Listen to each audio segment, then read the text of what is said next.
you ever have the urge to play a new video game, and so then you go to your Steam account or look at your bookshelf with all your video games on it and get overwhelmed and can never seem to pick a new game to play? So then you just end up playing the same couple games that you have been playing recently, even though you want to play a new game and have that new experience. Though you might just pick up a game and think to yourself, is this the one? Is this the game that will make me want to play it for the rest of time? But you end up playing it for less than a couple hours and go straight back to your comfortable games. What I mean by that is where, you're gonna have fun playing at least you think you are before you start playing, and at the end you just want to take a cannonball straight to the dome because how mad you are at the game. But you stick with it because you are afraid of taking a chance and feeling bummed the game isn't what you thought it was. If you're a collector like me, this is a problem, and is probably a normal and reoccurring issue, the problem of the never-ending backlog.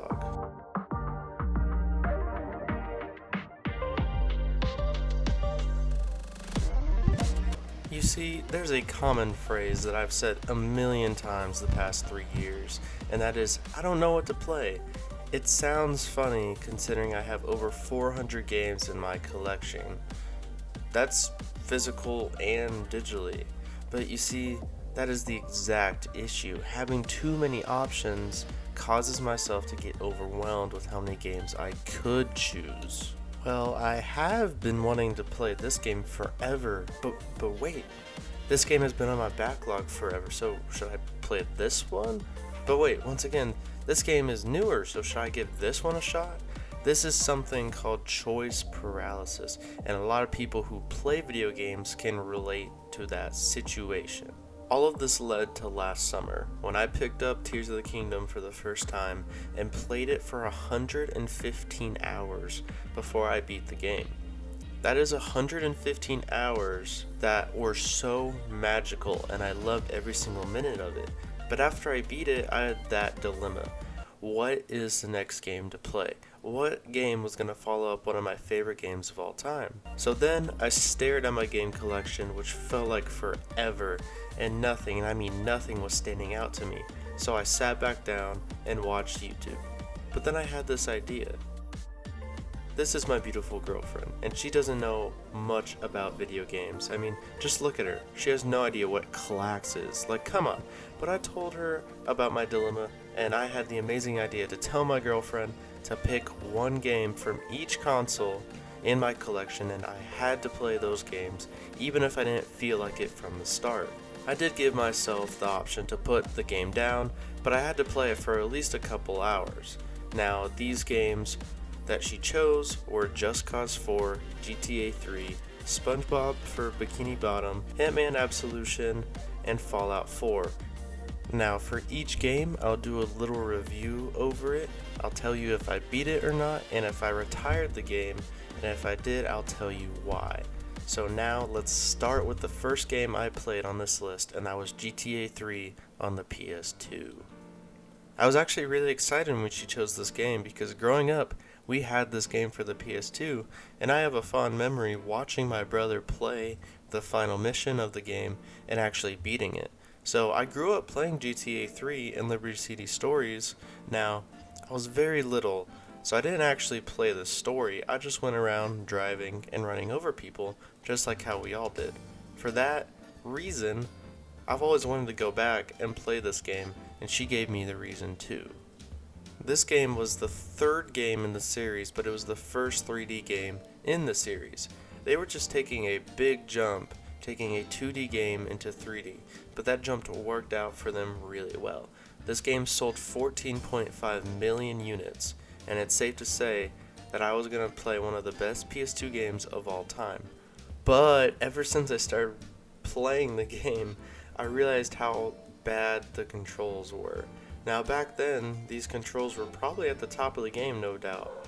But in 2023, it was rough to play, but nonetheless, I trekked on, and I had so much fun in each mission and running around the city. In every single GTA game, it has a great sort of characters, and a great story, and this game was no exception.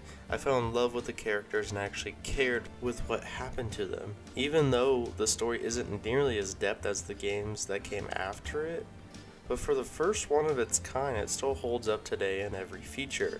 Now I will say this game can be difficult as hell at sometimes because of the controls. On the last mission of the game, I had to use cheats just to beat it, and it still took me probably like 15 tries to finally beat the game. Even though I used cheats, it was still rewarding as hell to beat the game. If you're a fan of any GTA game and haven't played the OG 3D GTA, you need to. After I beat GTA, my next game I decided to play was Just Cause 4 on the PS4. I've seen gameplay and people compared it to GTA if it was a lot more unrealistic, and I agree with that statement. Now, I actually played this game when I first got it, but I actually only really played it for like an hour and then put the game down, and then guess what? I never came back to it. I've heard how the game before it, Just Cause 3, was one of the greatest games of the generation, and it was critically acclaimed, so I figured I would like Just Cause 4, and I did kinda. You see, at the start, I really liked it, going from place to place, blowing up enemy camps and taking control of a certain region, and after I took back enough land, I was able to do the boss fight of that region, which was basically a harder mission you had to do to progress the story farther. At first I liked the open world, but then I soon realized that the world was just kind of bland and there wasn't too much to offer than the stuff for the main story. This became disappointing because I'd grown tired of the game the more I played it, and it got to the point where halfway through the game I was debating if I wanted to even keep on playing because it was just getting too repetitive and boring for me. But since it was a relatively short game, I decided to stick with it until the end, and I'm glad I did, just so I could say I beat it, but it was a really repetitive game for me, sadly, and maybe that could have been me rushing through it a bit, but if you have played it, let me know down below if it was repetitive for you guys, because I would like to know. But looking at the reviews on Google, it got a 6 out of 10 mainly, so just above mid. And I would totally agree with that rating. Again, it's not a horrible game, trust me. There's a lot worse you could play overall. But I would say to try this game out if you're a fan of the open world, shooty type of games like GTA. Growing up, I was never able to watch SpongeBob for some reason. I always heard how good the show was, but I could only ever watch it at my friends' houses. Now, 15 years later, I'm playing Battle for Bikini Bottom on my Switch. I've heard how legendary and good the original game was on the PS2, and I've seen my best friend Brett try to speedrun this game, so I was sort of knowing what I was getting myself into when I loaded up this game. I have played the game also a bit whenever I first picked up this game, but just how I explained it earlier in the video, I put the game down and never played it again. Until I did. Instantly, I saw how bright and colorful this game was compared to the last one. The 3D platforming was really fun, and obviously with it being a SpongeBob game, that means it shows various locations and characters shown in the show, and because I never really watched the show growing up, I don't think I felt that connection that SpongeBob watchers felt playing the game. Nonetheless, the game was actually really fun to play, and each level had a new location and different characters are used to solve puzzles, and each character has different abilities to use within those puzzles. The game was just simple, dumb fun, and for a licensed kid game, I think that was really all you need. To me, this game felt like the Spyro series with a little bit more detail and challenge. Spyro kind of just had the same gameplay, where instead of finding and getting spatulas to advance the game, you capture dragons. But those games did get a little stale, but SpongeBob kept me engaged through the whole game and was a great experience.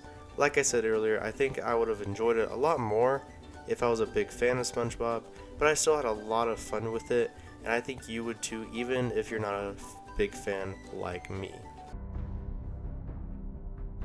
I've played this game a bunch in the past, but I've never played for more than like 2 hours per playthrough. Whenever she picked it, I thought this would be the time that I actually beat it. Unfortunately, that's not how it happened. I just couldn't get into the game for some reason, which is weird because I love the post-apocalyptic media like The Last of Us, Walking Dead, etc.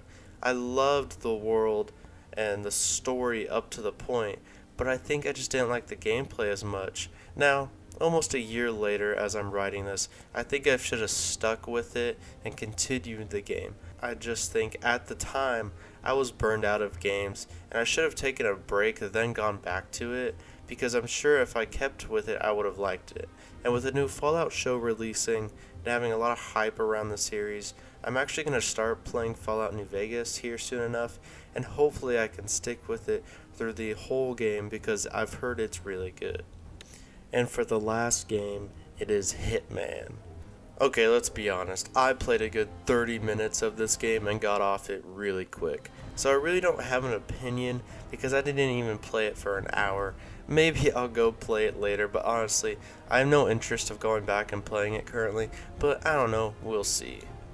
And that's all the games she chose for me almost a year ago, and overall I would say this experiment was good. It made me get these games off my backlog, and it made me play games I was thinking of playing but never actually did. And I'm glad I did it because later on, after I did this, I beat GTA San Andreas and Vice City because I loved playing GTA 3. This is something I would wholeheartedly recommend you do if you struggle starting new games like me. Now, it doesn't have to be your boyfriend or your girlfriend. Just ask anybody, a friend or a family member, just to pick a random game or two, and maybe you'll find a gem or two in that stack that you wouldn't even thought of playing. Now, I just want to thank you for watching this video if you got to this point. It has been a while since I've recorded and made a video. Honestly, I don't even know when the last time I did, but I do want to start getting back into them. So again, thank you if you watched this video all the way through. So please like, comment, and subscribe, and I'll see you guys in the next video.